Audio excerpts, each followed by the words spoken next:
డబ్బు, అనారోగ్యం, ఉద్యోగం, వ్యాపారం, అప్పులతో బాధపడుతున్నారా? మీకోసమే launch your future programme.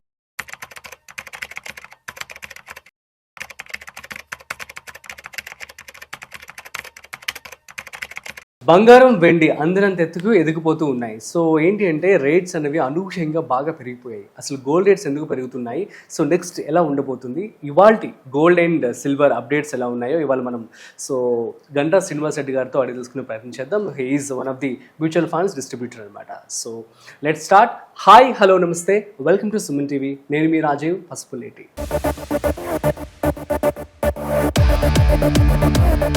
Hi sir, నమస్తే. హలో, నమస్తే అండి. సార్, గోల్డ్ ఏంటి అసలు అనూహ్యంగా చాలా ఫాస్ట్ గ్రో అవుతుంది. సో నిన్న 1,10,000 టచ్ కూడా చేసి వచ్చింది. ఓకే, సో ఎందుకని ఇంతగా పెరిగిపోతుంది, అసలు ఫ్యూచర్ ఎలా ఉంటుంది అంటారు? ఇన్వెస్ట్మెంట్ వాళ్ళు గోల్డ్లో కనుక ఇన్వెస్ట్మెంట్ చేయాలి అంటే ఇప్పుడు చేయొచ్చు అంటారా, ఆగమంటారా? లంసం 10 కేజీలు కొనాలా, 10 గ్రాములు కొనాలా అలా అంటే వద్దు. ఫ్యూచర్ ఒక 10-15 ఇయర్స్ మా పాప పెళ్ళికను ఇన్వెస్ట్మెంట్ కోసం అంటే సిప్ స్టార్ట్ చేయండి. గోల్డ్ ఫండ్స్ చాలా ఉన్నాయి, ఐసిఐసిఐలో ఉన్నాయి, ఎస్బీఐలో ఉన్నాయి, చాలా మ్యూచువల్ ఫండ్స్లలో మీకు బడ్జెట్ బట్టి ఎంత సేవ్ చేయగలుగుతారో అంతే. అప్పు చేసి సేవ్ చేయకండి, ఎంతో కొంత మీ ఉన్నంతలో సేవ్ చేస్తే వెళ్ళండి. బంగారం అనగానే చాలా గుర్తొస్తుంది లేడీస్కి. చాలా కట్టుకున్న మొగనైనా వదిలిపెడతారు కావచ్చు, కానీ గోల్డ్ మాత్రం ఆ ప్రేమ అంత గొప్పది. ఎందుకంటే తాతల నాటి నుండి కూడా పెళ్లి చేసేటప్పుడు ఒక గోల్డ్ ఎంతో కొంత ఇచ్చి పంపిస్తారు. వాళ్ళ కష్టకాలానికి ఉపయోగపడుతుంది, ఎమర్జెన్సీ ఫండ్ కింద. ఇప్పుడు మ్యూచువల్ ఫండ్స్ వచ్చాయి, బ్యాంక్ ఫిక్స్డ్ డిపాజిట్ వచ్చాయి, కానీ ఓల్డెన్ డేస్లో ఏంటి, కష్టకాలానికి మీరు not only top most companies చైర్మన్సే ఎంప్లాయీస్ వ్యాపారాలు లాస్లో ఉన్నప్పుడు కానీ, ఎంప్లాయీస్ శాలరీ అయినప్పుడు కానీ కుదవబెట్టి కానీ అమ్మి కానీ ఇచ్చిన సందర్భాలు ఉన్నాయి. నేను చెప్తాను, టాటా కంపెనీ, టాటా స్టీల్లో ఎంప్లాయీస్ శాలరీ ఇవ్వలేని సందర్భాల్లోనే వాళ్ళ గోల్డ్ ఇచ్చేసి చేశారు. అంత పెద్ద రతన్ అంటే ఆలోచించండి, గోల్డ్ యొక్క ప్రాముఖ్యత అలా ఉంటుందండి. మరి ఇప్పుడు ఎందుకు అనూహ్యంగా పెరిగిపోతుంది? యాక్చువల్గా రేర్ మెటల్. అవును, ఇది యాక్చువల్లీ అసలు ఏ యొక్క అట్మాస్ఫియర్కి కూడా ఎఫెక్ట్ అవ్వదు. సో అందుకని చెప్పి దాని యొక్క రేర్ మెటల్ మనం భూమిని తీసి ప్రొడక్షన్ చేద్దాం, ఉన్నదానికంటే ఎక్కువ అవుతుంది. ఎవరికైనా ఒక కంపెనీ ఇన్వెస్ట్మెంట్ చేసి పెడదామంటే ఇప్పుడు ప్రస్తుతం బాగాలేదు.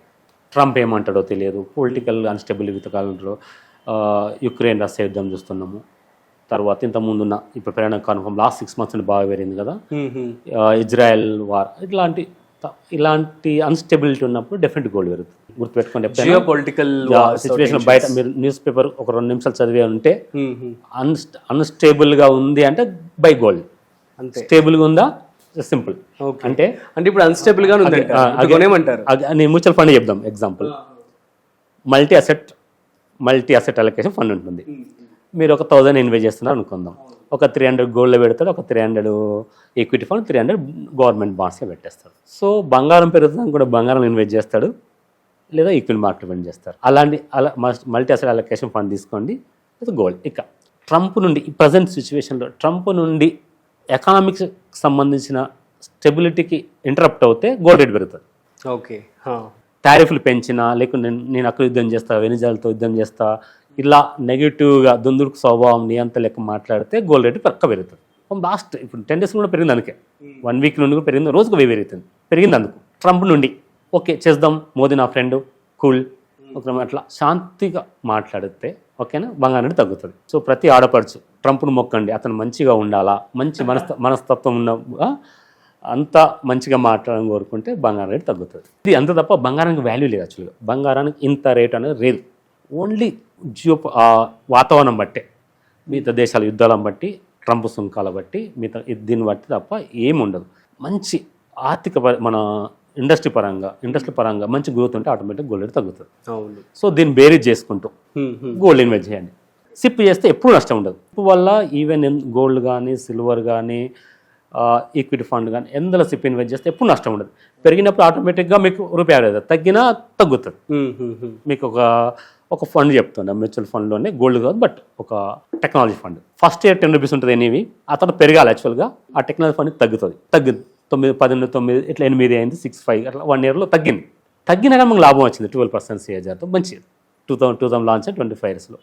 అంటే మీకు గోల్డ్ తగ్గినా మీకు లాభమే, పెరిగిన లాభం. ఎగ్జాంపుల్ ఏం చెప్పినా అంటే తగ్గిన సిప్ వల్ల అడ్వాంటేజ్ స్వీట్నెస్ ఏంటి అంటే మీకు తగ్గిన లాభమే వస్తుంది, పెరిగిన లాభమే వస్తుంది. సేమ్ ఇది కూడా వన్ టైం మీరు ఇన్వెస్ట్. అందుకనే ఇప్పుడు మాత్రం వన్ టైంకు గోల్డ్ అడ్వైజబుల్ కాదు. ఇంట్లో పెళ్ళి ఉంది అని తప్పితే ఎప్పుడు గోల్డ్ అనేది యాజ్ ఆఫ్ నో అయితే అడ్వైజబుల్ కాదు. ఫ్యూచర్ దృష్ట్యా మనము 100 years నుండి చూస్తే ఒక 7 టైం పెరిగింది, ఫ్యూచర్లో కూడా అలానే పెరుగుతుంది. ఎందుకంటే ఎకానమీ పరంగా ఎకానమీ బాగున్నా అప్పుడు ఏమవుతుంది, అందరికీ స్పెండింగ్ కెపాసిటీ పెరుగుతుంది, ఆటోమేటిక్గా మళ్ళీ బిల్డింగ్, కార్లు, గోల్డ్ కొనాలి. కాబట్టి గోల్డ్ ఈజ్ ఎవర్ గ్రీన్, అంతేగా ఎప్పుడు పెరుగుతూనే ఉంటుంది. టైమింగ్ తగ్గుతుంది, ఓకే, బట్ పెరుగుతుంది తగ్గుతుంది. మళ్ళీ ఓవరాల్గా అయితే లాస్ట్ 100 years ఎలా పెరిగిందో రాబోయే నెక్స్ట్ 100 years పెరుగుతుంది. ఎంత పెరుగుతుంది, ఎలా పెరుగుతుంది మాత్రం మేము దేవుళ్ళం కాదండి. జస్ట్ ఎలా అంటే ఎక్స్పెక్ట్ చెప్పగలుగుతాము. రాజకీయ పరిస్థితులు, దేశాల మధ్య ఉన్న సరిహద్దు వల్లనే. సో మరి నెక్స్ట్ దాంతో పాటు వెండి నేను కూడా ఉన్నానని చెప్పి న్యూ గోల్డ్ అని చెప్పి అంటున్నారు, అది కూడా స్టార్ట్ అయిపోయింది. వెండికి ఏంది అంటే ఇండస్ట్రీ పర్పస్ వాడతారు. ఇది వెండి అంటే అగైన్ ఇండస్ట్రీ బాగా గ్రోత్ ఉందనుకోండి, సెమీ కండక్టర్లో, సెల్ ఫోన్లో, చిప్ సెట్లో బీభత్సంగా వాడతారు. కాబట్టి సిల్వర్ ఆల్వేస్ కొనుక్కోవచ్చు. సో మన పోర్ట్ఫోలియో కనుక డిఫరెంట్ ఉంటే గోల్డ్కి ఒక 10%, సిల్వర్కి ఒక 5% డిఫరెంట్. సిల్వర్ మాత్రం డెఫినెట్గా ఇన్వెస్ట్ చేయండి. యాక్చువల్గా 91లో మన ఇండియా మనకు గోల్డ్ చాలా తక్కువ ఉండే. మనకు అవసరానికి మనం 20 ఏళ్ల క్రితం కూడా మాదిరిగా పర్లేదు. అప్పుడు ఆ 91 అంటే పివి నరసింహరావు వాళ్ళు అప్పుడు తీసుకొచ్చినప్పుడు మన ఇండియా గ్రోత్ ఇలా అవుతుంది. ఇప్పుడు ఏం చేస్తుందంటే గవర్నమెంట్ గోల్డ్ను కొనిపెట్టుకుంటుంది ఎమర్జెన్సీ కోసం. నాట్ ఓన్లీ ఇండియా, చైనా మనకనే ఎక్కువగా ఉన్నది. సో ఆల్ కంట్రీస్ యొక్క సెంట్రల్ గవర్నమెంట్ బ్యాంక్సే కొంటుంది. అంటే మా గోల్డ్ అనేది ఎప్పటికీ డిమాండ్ ఉండేది, అవసరం ఉంటుంది, ఎమర్జెన్సీ ఫండ్ లాగా పనిచేస్తుంది. అంటే డాలర్ ప్రత్యామ్నాయంగా అయ్యే అవకాశం ఉంటుంది. తర్వాత గోల్డ్ అంటే రూపీ బదులు గోల్డ్ బదులు ట్రాన్సాక్షన్ కోసం గోల్డ్ వాడడం కోసం ఉంటుంది. సింపుల్ గుడ్డిగా నమ్మండి, గవర్నమెంటే గోల్డ్ ఉంటుందంటే మీరు ఎంత ఇన్వెస్ట్ చేయాలనేది మీ యొక్క అవైలబిలిటీని బట్టి, మీ యొక్క స్తోమతను బట్టి ఎంతో కొంత కొనుక్కుంటూ వెళ్ళండి. సూపర్ అండి, thank you so much. So guys, మీ అందరికీ అర్థమైంది కదా, మరి జియో పొలిటికల్ టెన్షన్స్ కారణంగా గోల్డ్ అనేది పెరుగుతుందని చెప్పి చాలా వాస్తవంగా అర్థమవుతుంది. సో ఇందులో భాగంగా ఏంటంటే మీరు బల్క్లో కనుక ఇన్వెస్ట్మెంట్ చేయాలనుకుంటున్నట్లయితే కొంచెం ఆగండి. లేదు మీరు కనుక మినిమల్ అమౌంట్లో కనుక ఇన్వెస్ట్మెంట్ చేసుకోవాలి, investment purpose for the long time అంటే కనుక మీరు సిప్ అనేది స్టార్ట్ చేసుకోవచ్చు. మీకు గోల్డ్ బాండ్స్ అని, గోల్డ్ ఈటీఎఫ్స్ అని చెప్పి మీకు అవైలబుల్గా ఉంటాయి. సో మనం రెగ్యులర్గా చాలా వీడియోస్ చేస్తూ ఉన్నాం. సో మీరు వాటిని ఫాలో అయినా సరిపోతుంది. లేదు అంటే మీరు కింద డిస్ప్లే అవుతున్న కాంటాక్ట్కి కాల్ చేసినట్టయితే మీతో డైరెక్ట్గా శ్రీనివాస్ గారు మాట్లాడతారు అండ్ మీ డౌట్స్ మీకు క్లారిఫికేషన్ చేయడం జరుగుతుంది. That's it. సో మరొక ఇంట్రెస్టింగ్ కాంటెంట్తో మళ్ళీ కలుద్దాం. అంతవరకు చూస్తూనే ఉండండి Suman TV. This is Rajiv signing off. Video నచ్చినట్లయితే like, share and subscribe. Thanks for watching. Thank you. Cut.